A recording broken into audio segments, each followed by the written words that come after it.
What's up? Welcome back. I'm John Stark, MyMovieGuy.com, your favorite blind film critic, and today I'm talking about Handmaid's Tale, Season 6, Episode 4. We're recapping this. It's on Hulu with audio description, and the audio description is really good. I really like the scene. There's a scene with Serena and her. Uh, I have a feeling this is not going to work out well for her, but her new love interest. Um, and they're sort of dancing in the street. Um, we'll see. I don't think Handmaid's Tale is going to give Serena a happy ending.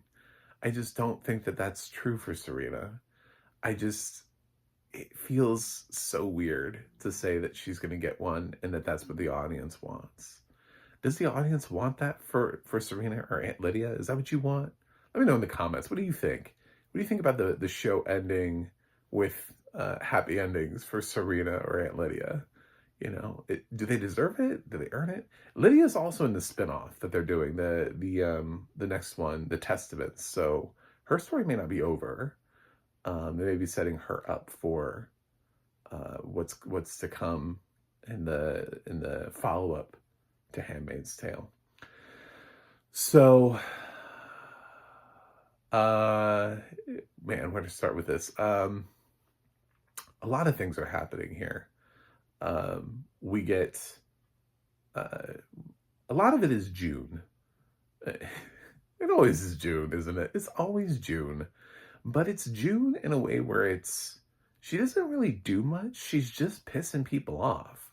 Like she brought Luke and Moira back, and then so she's up there, and we learn from Mark that Luke got the pardon, and he's ready to fly them back to Alaska.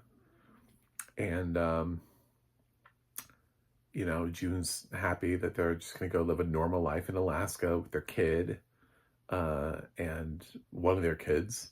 But Luke feels like he hasn't done enough. He feels like he sat around and waited, which is exactly what he did. He survived, and he's been planning and plotting this attack, and he wants to participate in it.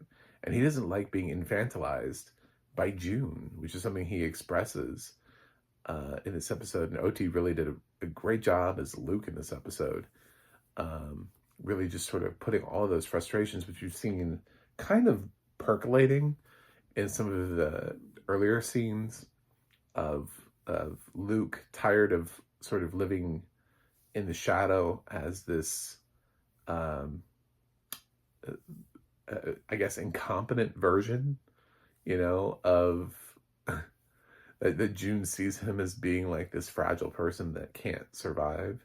Of course, June has her own reasons because she's lived in Gilead for so long. She knows how they operate. She knows how hard it is to get through things and systems and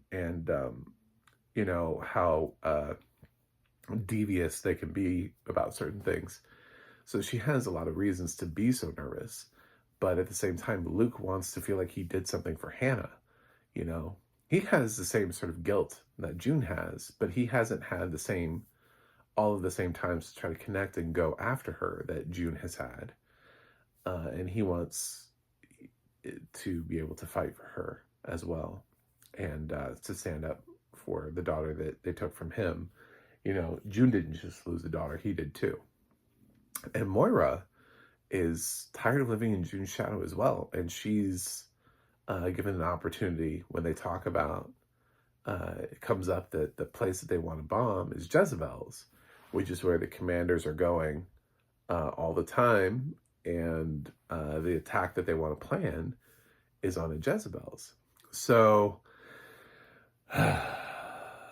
then they find out that Janine's there, which complicates things. It really makes June not want to, they're worried about the girls. I knew that was going to come up for June and Moira because with them both having been down there, they don't want to bomb the girls that are trapped there because that's not their choice. Those girls are not choosing to be trapped in Jezebel's. So because they're rotating out the Marthas, they think that Moira thinks she can sneak in and be a Martha, and she knows the facility well, but June's like, well, you haven't been there in a while, and I'm the one, and and because I have Nick, so he'll rescue me if something happens. Nobody will rescue you. They'll just she keeps fighting, and she wants to be the one, so she tries to force her way to be the one, which pisses Moira off even more. So they have this great exchange. And it's funny to see both Luke and Moira are telling June, they're like, no, stop. It's that she has so little faith in either one of them to succeed. Kind of makes me wonder if either one of them will be killed off, because then that would just prove June right. But if they're allowed to actually function as characters, they could prove in the final season that Luke and Moira are competent and able to achieve their own things away from June, instead of making June like some prophet level that we can only achieve through June.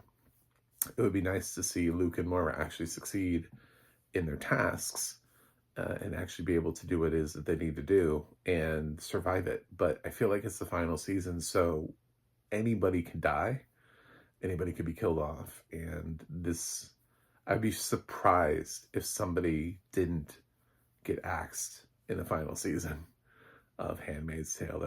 That's a pretty meaningful surprise death. I don't think it'll be Luke. I have a feeling Moira feels more like feels more likely. There's also Janine is a possibility too. Janine has really she's strung along as long as she can. She's just trying to do her thing. I don't know where the world ends for her, but we eventually will see the commanders show up at Jezebel's, minus Nick and his stepfather, or his, not his stepfather, but his, whatever that relationship is to him. It's not stepfather, it's father-in-law. I don't know what I was saying. His father-in-law, don't go, which would have been weird for one of them to go, for either one of them. I know there was like a moment where Nick was like, because they offered Nick to go, and he's like, no, my wife's making dinner, wants us home. It's like, I think I'm making the right call here, because my father-in-law's right there. Of course, the father-in-law makes the same choice to not go to Jezebel's. But mainly because he wants to try to find quality time with Serena. Everybody else, including the most obnoxious characters in the show, go to that whole thing with the kitty and the crawling that was so much. That character needs to die before. There's a character. We're not gonna be sad to see him go.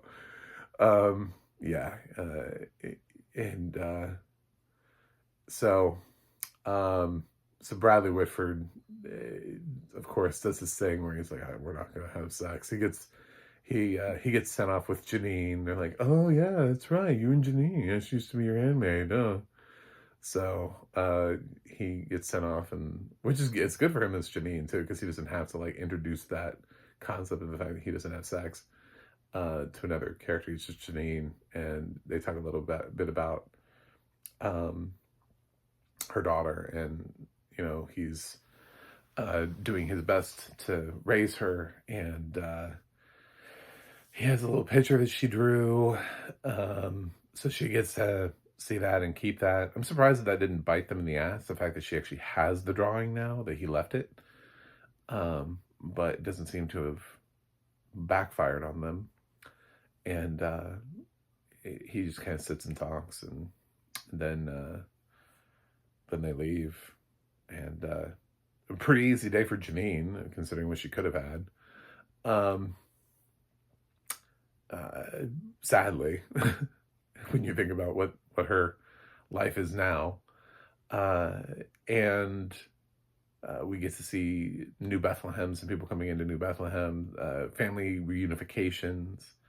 But yeah, the question is, Serena, like, she's starting to have this life and she's in a place, but she hasn't had the redemption. She hasn't been able to have the moment where she's been able to do something that has been so, uh, that allows her character to have a redemption arc. And I always use Walking Dead as an example because I was just so familiar with the show. It's my favorite show. And they had to work really hard to get Negan to a point where he felt like somebody you could root for, to where he could feel like he was part of the hero team. And even like towards the very end, and even in Dead City, he's still approached with the idea of, I don't know about this guy, but because I mean, he offed so many, and I mean, he kept Daryl prisoner. I mean, there's so many things that Negan was responsible for that he's had to walk back. But Negan has also had to save so many people and put his life on the line multiple times in order to get to where he is. I mean, single-handedly be responsible for basically taking out the Whisperers. So, yeah, it's kind of crazy to think about that. But when you look at how they used season after season and all of these acts of attrition, and Negan showing general remorse uh, the majority of the time. Like, every time he has an opportunity, he tends to offer a different flavor than what he was offering before when he was the head of everything. So, because of that, Negan is able to be where he is. What has Serena done? She didn't do anything. She took care of the baby and didn't steal it. Like, that's not really a huge thing. Serena hasn't really done anything major for June. She hasn't really put her neck out there. She hasn't really said or done anything. And she doesn't have that many episodes left to have that moment. Lydia doesn't really have that either, but it's possible that if they're giving her the testaments, that there's a different path for her, and that she'll have an opportunity to do something else in the testaments, and that whole sub-series for her could be an opportunity for her to find a path to redemption, especially given the knowledge she's been given. So I'm willing to relegate myself to the idea that Aunt Lydia's ending is not coming in Handmaid's Tale, but it's just being pushed to the next series. But Serena's not expected to. Nobody else has been announced for the testaments other than Aunt Lydia. So, yeah, I see her having this nice moment with this guy, and I'm like, we don't know him well enough to know that he is a nice guy. And some of these commanders are responsible for terrible things, and they all wanted this future. They wanted a future with women relegated for a reason, and he's being nice to her now because of her status, and he wants, and wives are treated a little bit differently than handmaids or other women, and he clearly is looking at that as being I would like this woman to be my wife. But not all that glitters is gold, Serena. So yeah, I'd be careful on that. And that's, I don't know, that's pretty much everything. Nick is in it a little bit, but he's not in that much. He doesn't really have that much to do. Mostly just to help reunificate the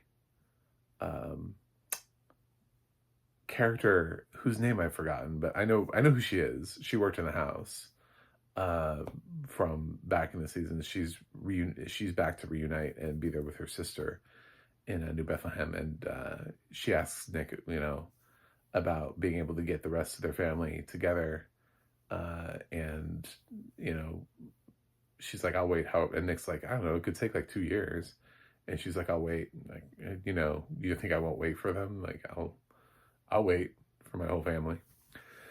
So, yeah, she just wants to be reunified with everybody who got separated to begin with. So, we'll see where we're headed.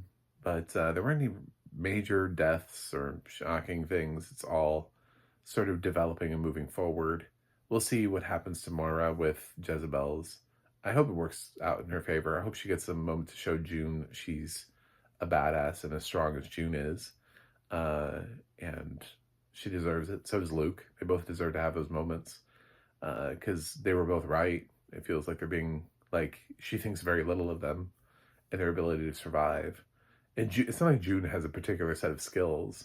She wasn't like a soldier who then got snatched and made a handmaid, and so she doesn't have combat skills. She just lived in Gilead longer than either of them. So, but Moira has been in Gilead. Luke is really the one who just got out immediately and really doesn't have a true concept of what it's like to be in Gilead. So that's it. Handmaid's Tale season 6 episode 4. I liked it. I'm gonna give it an A. I have no reason to not. And like I said, I really enjoyed the dance scene. I thought it was captured really nicely in the audio description, the cheek to cheek and him catching a glance at her. All the little things and her little smile, and it was a really nice sequence. It just made me think, I was like, this cannot possibly end up in this fairy tale fantasy romance for Serena. This is not how the series is going to end, with Serena getting like everything she's ever wanted, you know? So let me know what you think in the comments, and I'll see you guys on the other side.